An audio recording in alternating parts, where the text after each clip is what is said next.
بسم اللہ الرحمن الرحیم۔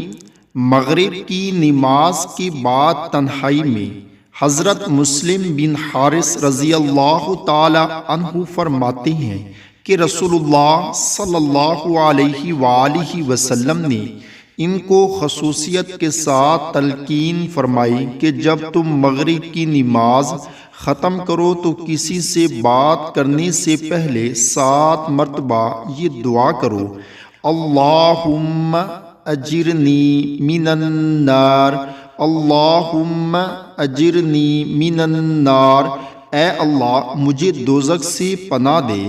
تم نے یہ دعا کی اور اسی دن یا رات میں تم کو موت آ گئی تو دوزخ سے تمہارے بچاؤ کا فیصلہ کر دیا جائے گا۔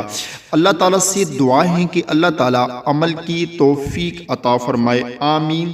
آپ دوستوں نے ویڈیو کو آگے